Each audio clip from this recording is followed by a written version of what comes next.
Con el traqueteo en los años 80 surge un nuevo sistema de valores éticos y estéticos. Ellos querían el lujo, como dicen los Lebrón, orgullo, riqueza. Desde ahí hasta urbanizaciones enteras impulsadas por un capital que se disemina. El capital es muy sabio, es líquido, se mete por cualquier rincón. Ellos venían pensando que la feria era una sumatoria de cosas. Y entonces, eso es lo que yo le voy a dar al pueblo.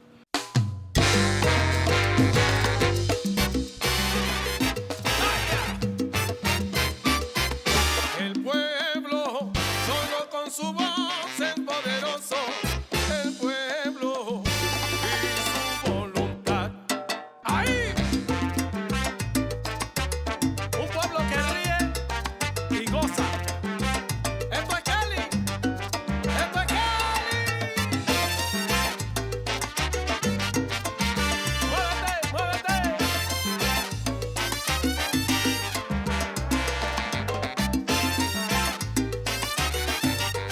Caminante, no hay camino.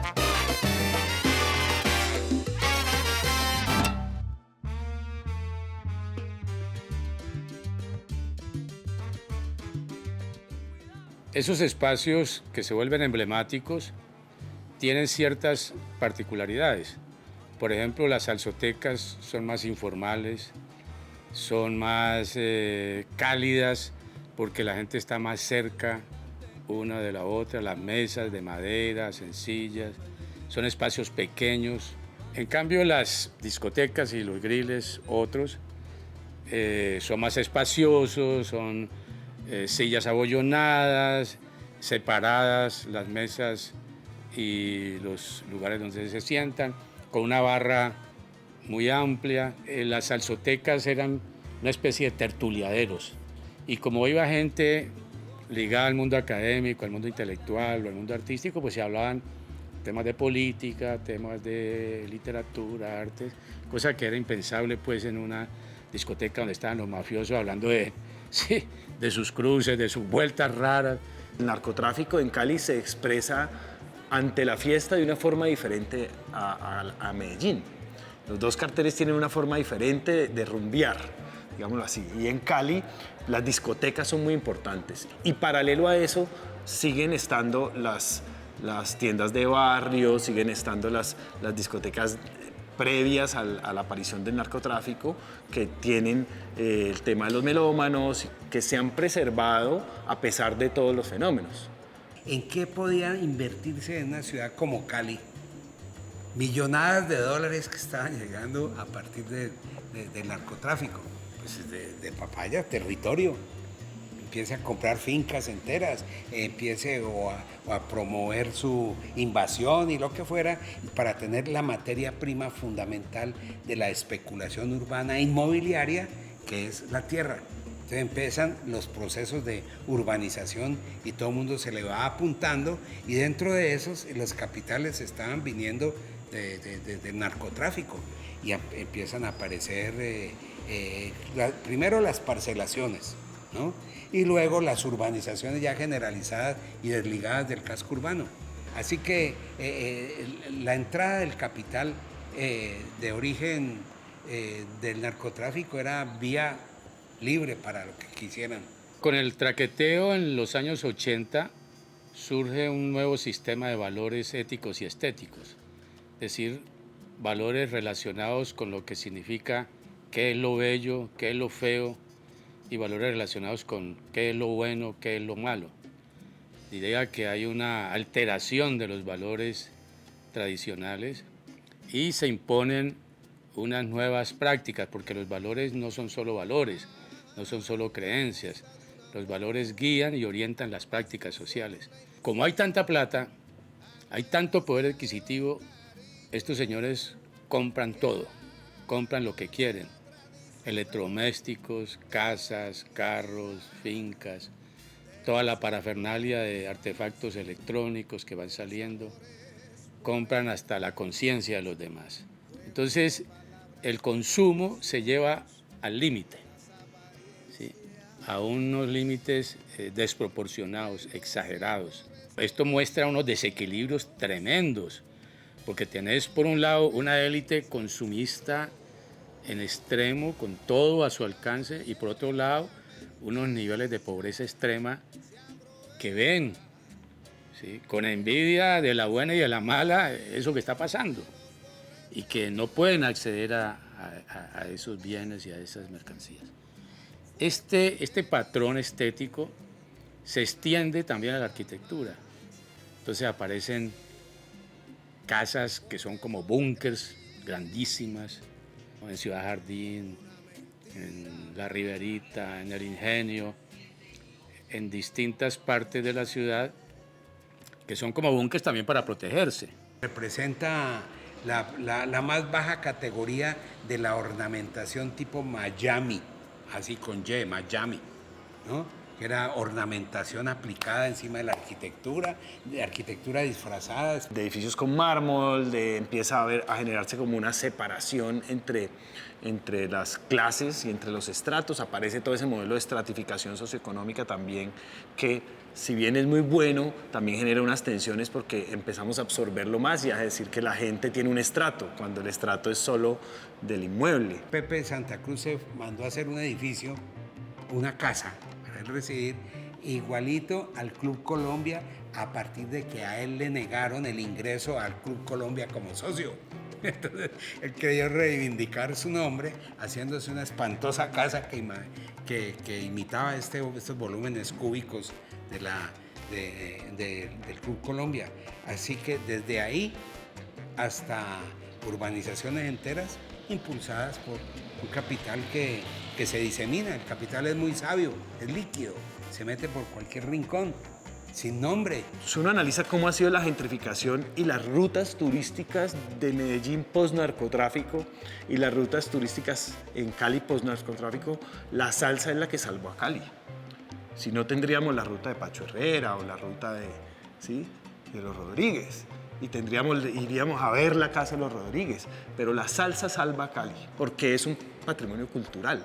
Y todo el turismo se pega de la salsa.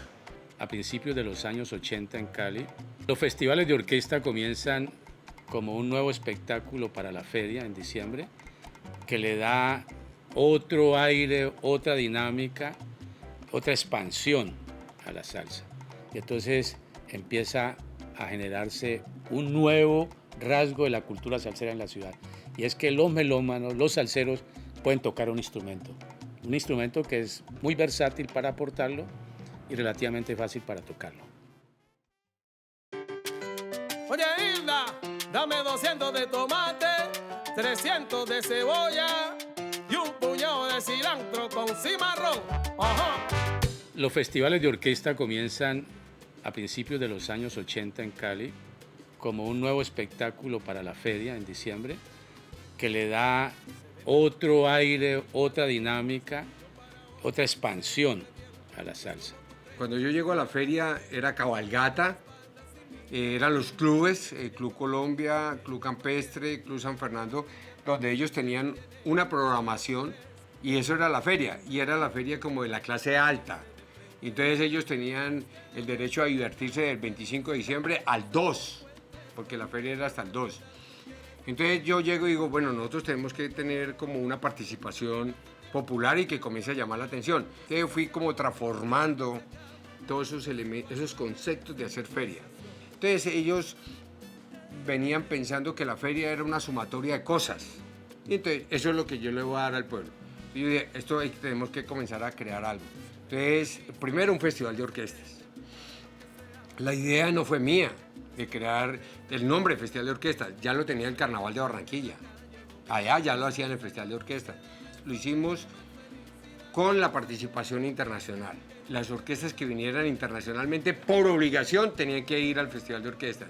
Y esa fue una experiencia muy valiosa para los músicos caleños, porque ellos aprendieron, veían cómo se tocaba el timbal, veían los cortes rítmicos, apreciaban tener posibilidad de dialogar con los músicos que eran mayores y que venían ya de afuera con mucha experiencia, Y esos diálogos fueron útiles porque hacían parte de un proceso de aprendizaje. ¿Cómo sería tan bacano esto? Que cada orquesta se preparaba un tema musical para poderme llegar a la feria y decir, vea, yo ya tengo un tema musical que puedo justificar ir al festival. Es un término como los cubanos, ¿qué mérito tienen para llegar allá? Y de acuerdo a lo que ellos tuvieran pegado, yo abría a las 10 de la mañana. Una nueva relación con el público, porque en el estadio, a donde iba la gente al partido de fútbol, ahora iba a bailar, y llevaba la campana, y llevaba el güiro, y llevaba las maracas. Eso se llenaba impresionante y eso era una locura, la misma gente, Octava Dimensión, la Fórmula 8, los Niches, la Ley, los del Caney. Yo traje a Guayacán, pero no estaban dentro de la feria. Y la misma gente no tenía nada tocado en ese momento pegado. Entonces yo los bajé de tarima y subí a Guayacán. La misma gente dice, y se fueron a trabajar y sacaron Titicó, para el otro año Juanita E, sacaron todos los temas. Eso era el Festival de Orquesta, una exigencia musical de todos. Rico Freud, el cuento de la caña, el cuento del azúcar, el cuento de la caña, el cuento del azúcar.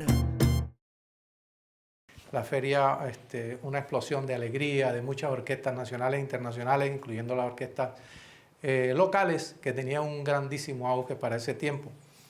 Podríamos hablar de la Octava Dimensión, de la Gran Banda Caleña, de los Bunkers, cualquier cantidad de grupos que habían en ese tiempo y que estaban todos grabando, produciendo música, produciendo su propia música. Era un boom que había en ese momento con las orquestas locales y con la salsa.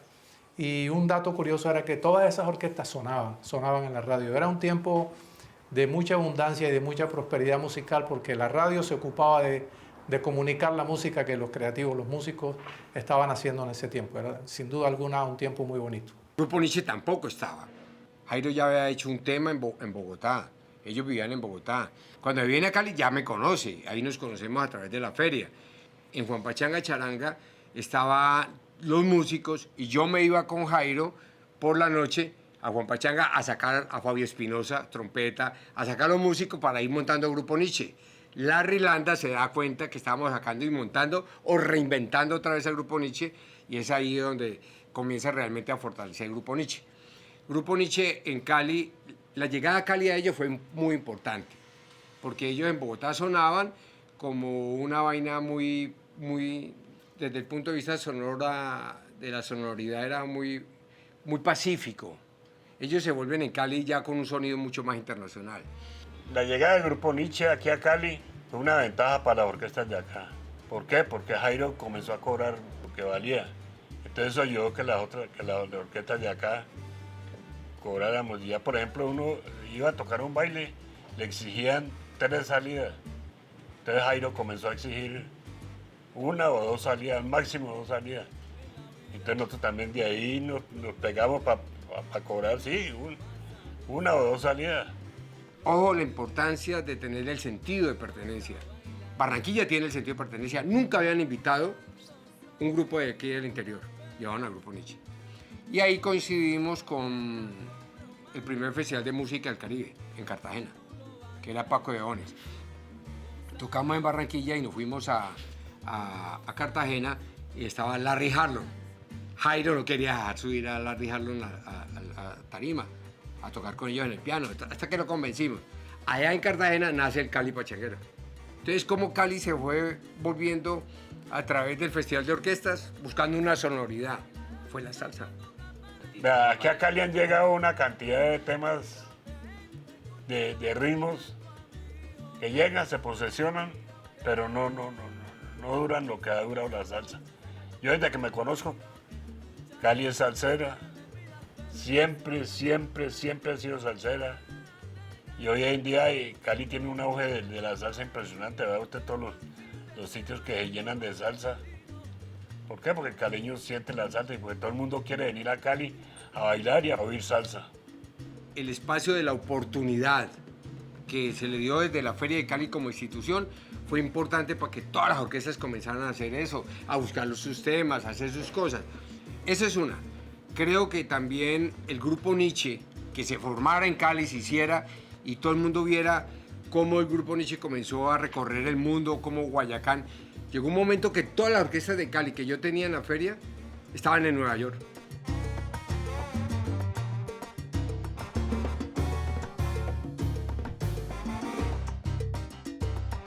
En 1982 se realiza el primer Congreso Nacional de Salsa. Lo organiza Rafael Quintero, cosa que a mí me pareció muy interesante porque era como la posibilidad de tener un espacio para hablar de la salsa, aunque no hubiera mucha claridad conceptual, no había muchos estudios al respecto, pero la sola intención de que se realizara y algunas personas decidieran participar y hacer ponencias y presentar sus conferencias, pues fue muy significativo porque era la posibilidad de dialogar y de intercambiar en torno a un fenómeno que a todos nos estaba interesando y por el que todos nos estábamos preguntando. Bueno, esta vaina de la salsa, ¿de dónde viene? Esta ciudad, ¿por qué? ¿Por qué la salsa en Cali?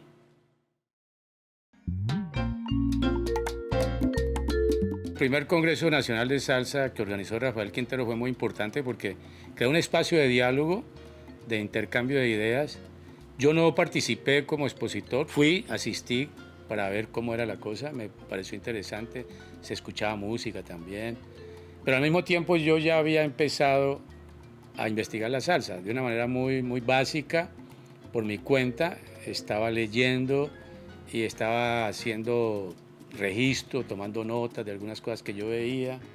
Como crítico de cine estaba muy relacionado con todo el grupo de Cali que hacía cine y éramos un combo.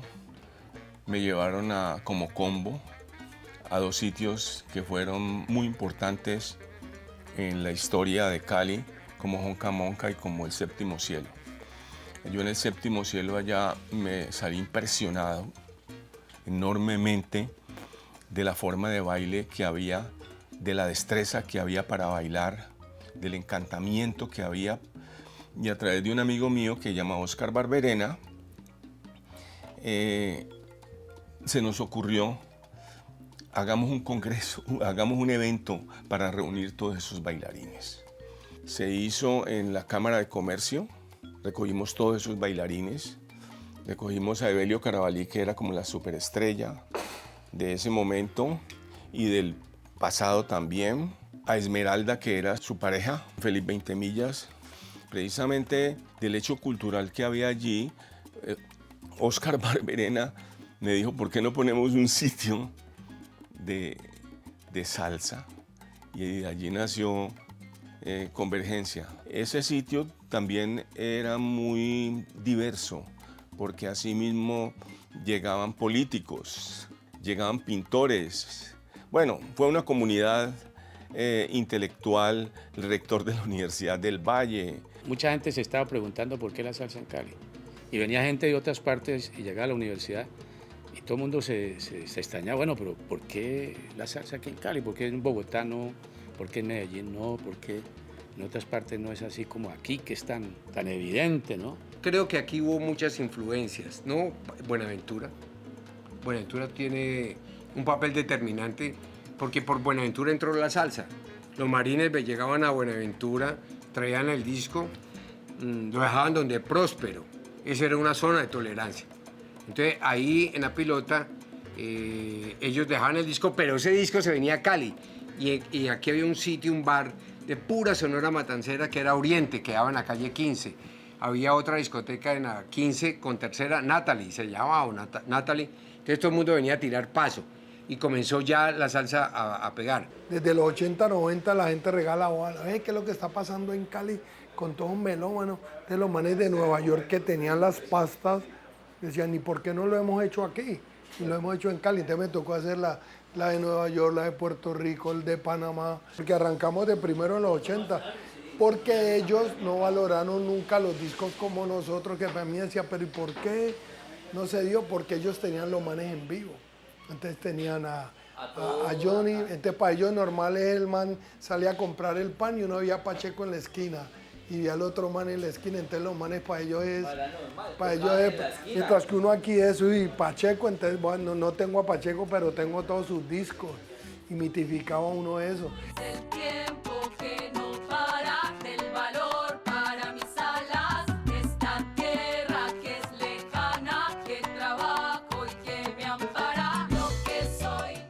Yo sabía que ahí había algo muy rico, tenía una intuición profunda, que no sabía cómo trabajarla, pero ya cuando se formaliza, entonces yo veo ya, digo, no, ya, ahora sí me toca asumirlo pues en serio y ponerme a estudiarlo, y entonces empieza el trabajo ya de producción.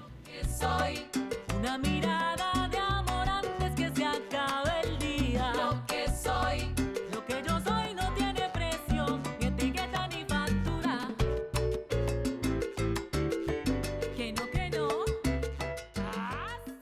Tuvimos la fortuna que en los barrios, y me incluyo yo desde la Taberna Latina, habían esos rincones musicales donde, primero que todo, esa época mafiosa de derroche no era atractivo para ellos, porque ellos querían el lujo, como dicen los Lebrón, orgullo, riqueza.